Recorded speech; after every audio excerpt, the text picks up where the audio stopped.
करताय. लढाई आता आरक्षणाची राहिली नाही असाही आरोप ओबीसी नेते करतायत. अरे आरक्षणाचीच आहे ही लढाई, आरक्षणाचीच आहे. आरक्षणाची लढाई कमी कधीच होणार नाही. आमच्या लेकराच्या हातातोंडाला आलेला घास आहे, त्याच्यासाठी 25 जानेवारीला आमरण उपोषण आहे सामूहिक. ते होणार आहे, ते आंदोलनाचे. पण तुम्ही लोकच मारून टाकायला लागले तर बोलायचं नाही का? त्याच्या जातीचा संबंध आला कुठं? याच्या जातीचा संबंधाचा काय संबंध? हे काय, हे धनंजय मुंड्या जातीय तेढ निर्माण करायला लागला राज्यात, जाणून बुजून.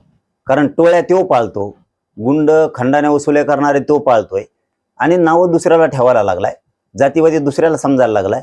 आता आंदोलनात का उभा करायला लागला धनंजय मुंड्या?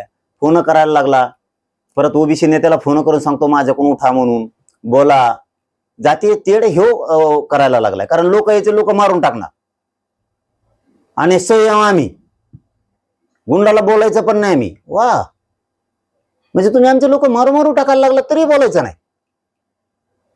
तुम्हाला आमच्याकडून धक्का सुद्धा लागत नाही कधी, तरी तुम्ही आमच्याच लोकांवरती दादागिरी करणार.